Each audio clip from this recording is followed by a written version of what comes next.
Hello, it's me again. So, I promised to make a video about my weight loss. So, here it is. Where do I start? Last video, I told you I was embarking on a healthy eating regime and other changes that I was making. And I'm here to reveal what I did. So, I am now 8 pounds down in just over a month because I weighed myself on the 7th of January and basically went, when I had a benchmark of what I thought was my heaviest I'd been. I was going to say worst, but that's not very healthy language, is it? Heaviest I've ever been. And it was here. So you can imagine my shock when I thought I was here and I was actually about there. Now, I don't want to say what I weigh because it's a bit triggering for some people and I'm really aware of that. But let's just say that the difference between here and here was a stone. Yeah. Anyway, so I'm 8 pounds down. What have I done? It's not rocket science. You might be really disappointed to hear this, but it worked for me because it's worked in the past. So instead of leapfrogging, which I'll discuss in a moment, I just went back to what worked the first time, and that was cooking from the Slimming World magazine. Yes, cooking from the Slimming World magazine. So I had friends round for dinner last night. I made the aubergine and lentil curry, but I couldn't get aubergines to save my life, so I substituted it with cauliflower. They enjoyed it, so did I. So that's it. I mean, you buy the magazine, you don't have to go to the clubs if you don't want to, but if you don't go to the Slimming World Club, I did way back then, didn't do it this time, just did it myself. But I've got cheerleaders, in particular one, a good friend, Fiona. Actually, I've got two Fionas and they're both cheerleaders with regards to health and weight loss. But there we are. Anyway, that's what I did. So you get the magazine, there's a 7-day eating plan. I prep all my food. I never go shopping when I'm overly hungry, and I don't come home and try and cook myself something when I haven't pre-prepped it. Do you know what I mean? Because that's when you're just going to get a takeaway. I'm talking from experience here. That's been what's happened to me in the past.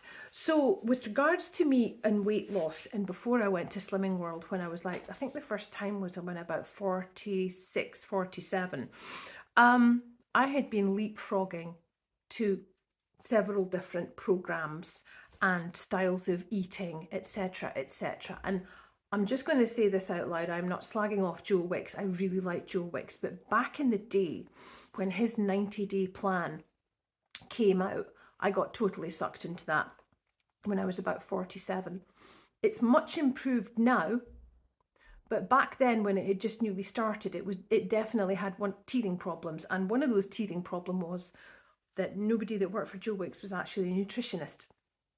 So what happened with me was I was battering myself doing HIIT workouts and everything else 4 times a week. I was following their nutrition plan that was apparently tailored for me, and I was putting on weight and I was more bloated and I was trying to knock back all this water, and it was making things a lot worse because I was stressing myself out. So I must be the only person that I know of that actually got a refund, because I was always emailing them going, this nutrition plan's not working for me. What am I doing wrong? Is there a revised version? Can somebody have a look at this for me? Because if somebody's not getting something quite right when I'm looking after them, or they feel I'm not looking after them as a massage therapist the way that they want to, I would expect them to come back and go, that didn't work. Can you help? And I'm sure, get in, we'll sort it out, no problem. And I got nothing back from them. So eventually I got a refund because I was like, this is horrific. I'm so upset. But then again, 47, how old was that? So 7 years ago, people weren't talking about menopause as much as they are now 7 years ago. So that's just an example, all right? As I say, I really like Joe Wicks. I actually did the Slimming World, cooking from the magazine, and he's got a 21 days strength thing up on his YouTube channel, and I followed that and I really enjoyed it because I do actually miss lifting heavy stuff. So get a fitness program that you really want to do. I can't be bothered battering myself doing HIIT these days. I used to, but no. I'm more Pilates, bar. I do enjoy going out running. I've got a friend Fiona that I enjoy going out running with, and we managed to do 6.5 miles yesterday, which for me, I was feeling pretty good about that. And I think that in turn is because I did the strength plan of Joe Wicks as well. So he's good, uh, but sometimes his team around him really need a wake up call. Anyway, that's by the by. So back to weight loss and what I think are going to be the best steps for you to do with regards to losing weight when you're in menopause, because your body does not act the same way as it did when you were in your 20s or your 30s. When you get to your 40s and 50s, it is a different game. I've been on Facebook a wee bit this morning, and I've seen so many comments from women going, I'm trying really hard, I'm doing all this exercise, I think I've been eating really healthily, but I can't lose weight, I'm getting really down.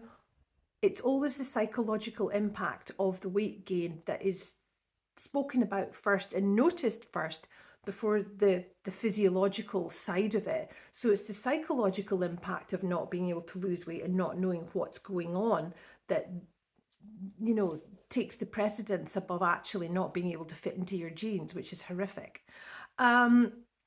So the big thing I would say is definitely reduce stress and don't leapfrog around different programs. Whatever's worked for you in the past may work again. So for me, when I was 47, Slimming World worked. So that's what I've gone back to. And I really enjoy the food, but I'm not going to the clubs. I'm just using the magazine. And I've got my cheerleader friends to sort of like help me on. But it's definitely made me a lot more mindful. So anyway, I'm going to put my glasses on because I did actually make some notes about how you can help yourself. Because I sometimes do these videos and I just talk. So here we go, glasses on. So number one, what I wrote down was don't eat distracted. Don't do distracted eating. So once upon a time, me sitting on the sofa, big bowl of food. Oh, it's gone. I now sit at the table and I pay attention to my meal and I'm not eating and watching TV at the same time. Sounds really nice, doesn't it? But it was like making me wife down my food and I wasn't paying attention to what I was eating. So that's number one. Number two, limit snacking. So I saw a lovely comment from a lady today about, I'm snacking, but all my snacks are 100 calories or under. And I'm like, the first thing that came to my mind was, yeah, but how many are you having? How many snacks do you need? If you find yourself snacking a couple of times during the day and then in the evening you get bored, that's another 600 calories on your plate and in your calorie allowance, if you're counting calories, that is, without even thinking about it. And again, it's all that whole distracted thing. So I know there are things I can't keep in my flat, like peanut butter. Yeah, because I'll just sit and eat it with a spoon. I think I'm healthy when I'm eating peanut butter and apple, but not 3 times a day, which is what I was doing for a while. Oops. Anyway, number three, more protein in your meals equals less cravings. It's true. So I've pretty much been doing boiled eggs and a slice of toast for breakfast. Lunch is fish and potatoes and loads of green vegetables. Need some carbohydrates, that's why the potatoes are in there. I go for sweet potatoes as opposed to white potatoes. And then dinner again is a big slab of protein, whatever that is, sometimes chicken, and then tons of green salad. So that's what I've been doing. Now, here's the other thing, and this was a tip from a book by the Glucose Goddess. Can't remember her name, don't have the book in front of me, but she's the Glucose Goddess on Instagram. Eat your vegetables and your protein first, then eat your carbohydrates. So with me, I've been told that I am insulin resistant. As in, like, when I eat, my body's producing far too much insulin. It doesn't know what to do with it. So guess what? It stores it as fat right in my tummy. That's what's been happening. So eating your vegetables and your protein first. If you get vegetables and fiber down your neck first, your body is working so hard breaking all that down, it doesn't notice the carbohydrates coming in behind it. So you're not getting that massive insulin spike. Well, that's what I need to watch out for anyway. But excuse me, frog in the throat. So get your vegetables and your protein, eat them first, and then go for your carbohydrates. Does that make sense? Magic. And then number 5, I wrote down this anyway: reduce stress and stay consistent. So again, I saw a lovely comment from a comment from a lovely lady on a Facebook group, just saying, I've been working eating healthily for 4 weeks now, and I'm doing all this walking, etc., and I've put weight on. And I'm like, yeah, that's what your body does, unfortunately. It just messes about with you. Don't believe the scales. I haven't weighed myself for a week or so, but the jeans I'm wearing today feel a lot looser. I feel really good. I managed to run 6.5 miles yesterday. I know that if I lose a bit more weight, I'm going to be able to run even further. Do you know what I mean? So it's about how you feel mentally about yourself. Now, I'm in a really good place psychologically at the moment. I've got really good mental health. So I'm in a good place to look after myself going through this journey. But oh boy, I remember what it was like to be just like non-stop crying and just thinking that nothing's working, because it just felt like nothing was. But the reason that nothing was working was I did the Joe Wicks plan for 90 days. It didn't work. What's next? And I just really needed to chill out. But when I did start going to the Slimming World Club around the corner from my house, week 1 I put 3 pounds on. So that was it. End of the world. And the lady who was running the group was like, look, you've got to pull it together for yourself. And I was like, ooh, that's a brave thing to say. But she really, really had a stern word with me. And she's like, you can't give up. You're here now. You can't give up. We're all behind you. We're all rooting for you.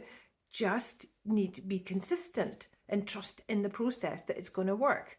So I was 13 pounds down in 3 months doing the Slimming World back then.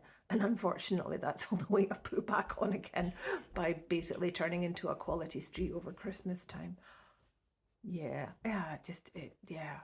Anyway, it happened. I'm going to really try hard not to do that again, though. It was just like chocolate everywhere. Anyway, so reduce your stress and stay consistent. Reduce external stress in your life, whether that is, your house or your work or your workload, or you just think about what stresses you have in your life and what you can do to minimize them. Some stress is good because stress can be motivational and it helps you reach a goal. But it's when it starts interfering with your sleep, making you cry all the time, that's when things aren't too good. So have a think about that. And also, just another by the by, I can't remember the scientific paper I read. It was of this lady called Pippa Campbell. Now, Pippa Campbell, I'm going to do a book review for another video. Look her up, because when it comes to being a woman and nutrition, as well as the Slimming World, hers is the most sense I've ever read when it comes to looking after yourself when you're a woman. And those foundations that I wrote out, but what I've kind of like mixed it up with what I've read from her and the Glucose Goddess. So yes, look her up. Absolutely.